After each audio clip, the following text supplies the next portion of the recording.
pujian hormat kami naikkan kepada-Mu ya Tuhan, yang oleh anugerah dan kasih-Mu kami ada sampai saat ini. Sebentar kami akan merenungkan kebenaran firman-Mu.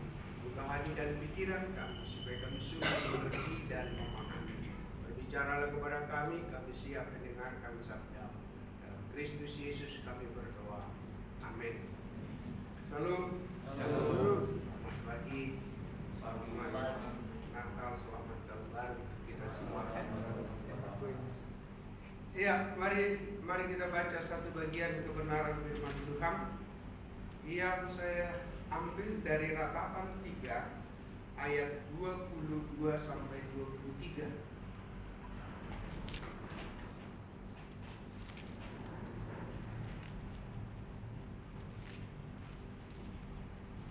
Kalau sudah ditemukan, kita baca bersama-sama. Ratapan 3 ayat 22 sampai dengan 23. 1, 3, iya. Tak berkesudahan kasih setia Tuhan, tak habis-habis rahmat-Nya, selalu baru tiap pagi, besar kesetiaan. Saya baca ayat 24-25. Tuhan adalah bagianku, kata jiwaku, oleh sebab itu aku berharap kepada-Nya. Tuhan adalah baik bagi orang yang berharap kepada-Nya dan bagi jiwa yang mencari-Nya. Sedemikian jauh pembacaan firman Tuhan untuk kita pada pagi hari ini. Bapak Ibu Saudara yang Tuhan Yesus kasihi, kitab Ratapan itu menggambarkan tentang kondisi daripada Yerusalem. Kota Yerusalem yang merupakan kebanggaan pada masa itu ternyata diporak-porandakan, baik dengan runtuhnya tembok Yerusalem maupun kepada bait Allah, sehingga bangsa pilihan pada saat itu berada dalam sebuah ketakutan, kebingungan dan segala macam. Mereka adalah bangsa pilihan, tapi justru mereka diperhadapkan dengan banyak persoalan tantangan. Tadinya itu menjadi kota kebanggaan, tapi sekarang itu menjadi sebuah kota yang begitu porak-poranda. Tadinya mereka adalah hidup dalam sukacita, sekarang berada di dalam keadaan duka cita. Tadinya mereka itu bangsa yang betul-betul ditakuti oleh banyak orang, tapi kondisi sekarang mereka sesuatu yang tidak ditakuti. Mereka tadinya adalah sesuatu yang eksklusif, artinya adalah kumpulan dari orang-orang pilihan Tuhan. Tapi sekarang mereka harus berada di tengah-tengah kehidupan bangsa kafir, bergaul dengan orang-orang yang tidak memuliakan. Tapi saudara-saudara yang saya kasih dalam Tuhan Yesus, dalam konteks, dalam keadaan yang seperti itu, Yeremia dipanggil Tuhan untuk menyampaikan sebuah berita penghiburan supaya bangsa Israel kuat, teguh di dalam menghadapi setiap masalah yang ada. Firman Tuhan yang kita baca hari ini berkata demikian, tak berkesudahan kasih setia Tuhan, tak habis-habisnya rahmat-Nya, selalu baru tiap pagi, besar kesetiaan-Mu, Tuhan adalah bagianku, kata jiwaku, dan seterusnya. Saudara-saudara yang saya kasih dalam Tuhan Yesus, ketika saya membaca merenungkan ini, dan ini memang khotbah akhir tahun waktu saya penutupan tahun di gereja, ada 3 hal menjadi perenungan bagi saya yang saya sampaikan kepada jemaat, dan juga tentunya memberkati kita pagi hari ini. Yang pertama dikatakan, kalau bicara tak habis-habisnya kasih setia Tuhan, itu berarti saudara, kasih setia Tuhan itu tidak dibatasi oleh waktu, tempat, dan situasi. Artinya, saudara, tidak dibatasi oleh waktu, tempat, dan segala-galanya. Karena Dia katakan tak habis-habisnya. Waktu boleh berlalu. Tahun 2022 kita lewati. Sekarang kita masuk di 2023. Kalau kita renungkan ayat ini, maka kalau tak habis-habisnya kasih setia Tuhan, itu berarti kasih setia Tuhan akan terus berlanjut dan berlanjut sampai kapanpun, dimanapun, dan situasi apa.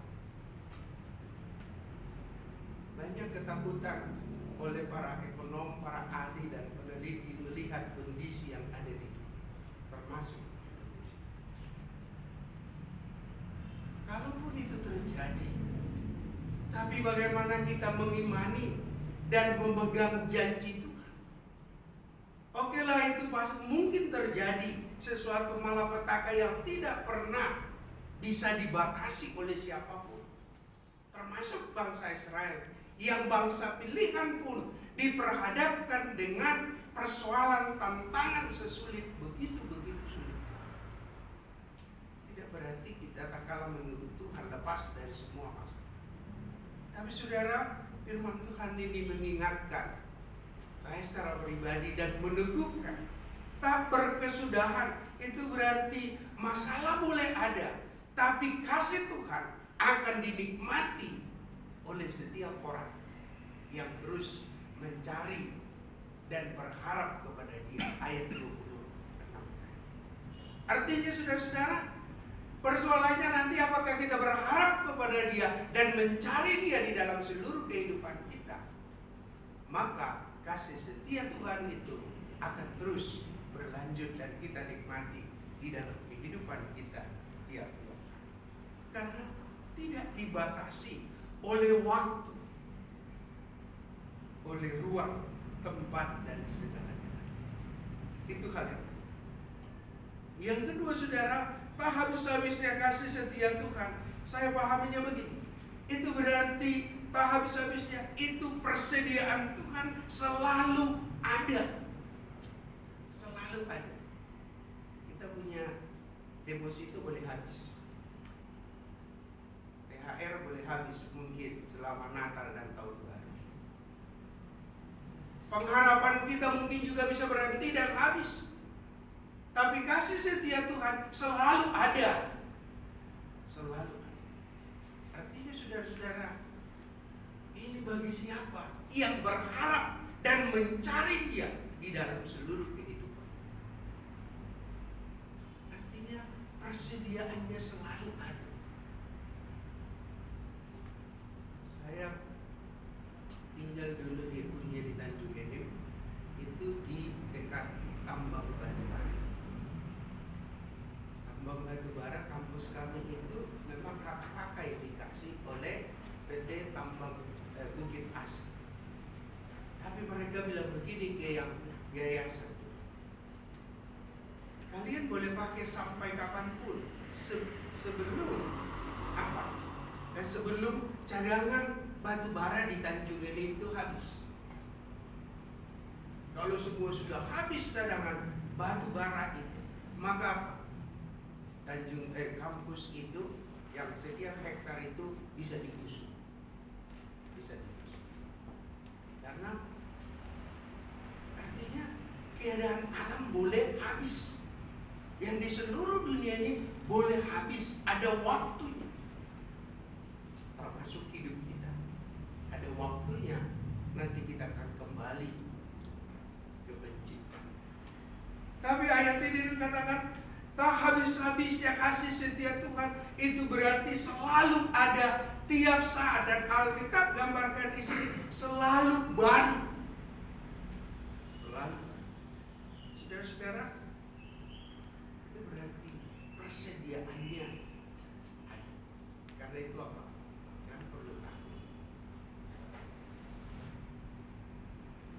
dalam menghadapi segala sesuatu. Karena Tuhan selalu siapkan yang terbaik. Yang ketiga dan yang terakhir, selalu baru tiap pagi.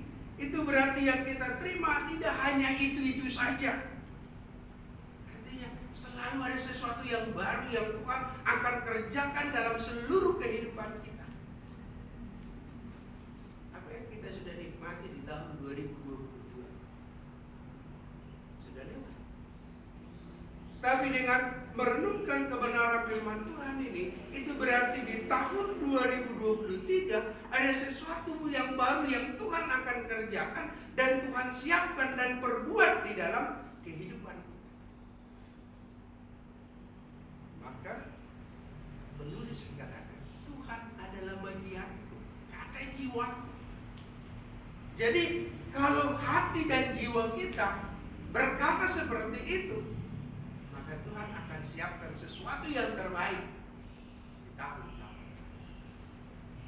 Mungkin tradisi orang Batak, saya kira tanggal 1 jam 00 itu kumpul, dan di situ minta maaf dan ucapan selamat tahun baru dan harapan ke depan. Harapan-harapan yang akan dilakukan. Itu berarti tak kala kita memikirkan itu dengan merenungkan kebenaran firman Tuhan ini, berarti Tuhan akan siapkan sesuatu yang baru di dalam kehidupan. Saudara-saudara yang saya kasih dalam Tuhan Yesus, maka ayat 25 dikatakan, Tuhan adalah baik bagi orang yang berharap kepada Dia, bagi jiwa yang mencari. Semuanya itu akan terbukti dan nyata dalam kehidupan kita dengan dua rahasia. Yang pertama, berharap dan mencari Dia dalam seluruh kehidupan. Sebab itu, mari kita terus berharap kepada Dia, mengutamakan Dia, mencari Dia di dalam segala sesuatunya. Maka ayat 22 akan menjadi bagian. Tak berkesudahan kasih setia Tuhan, tak habis-habisnya rahmat-Nya, selalu baru tiap pagi, besar kekuasaan. Amin. Tuhan Yesus memberkati. Kita berdoa. Kami bersyukur untuk kebenaran firman-Mu yang singkat yang direnungkan di pagi hari ini. Dan Tuhan terus menolong dan memberkati kami, meteraikan itu dalam hidup kami, supaya kami boleh terus menikmati kasih setia Tuhan yang Tuhan siapkan dan akan berikan dalam kehidupan. Hamba-Mu terbatas dalam penguraian, tapi Dialah Allah yang tidak terbatas itu memberikan pengertian, pemahaman bagi kami, untuk kami terus meyakini, mencari Tuhan dan berharap kepada Tuhan, karena Tuhan adalah bagian kami. Di dalam nama Tuhan Yesus, firman yang hidup, kami mengucap syukur.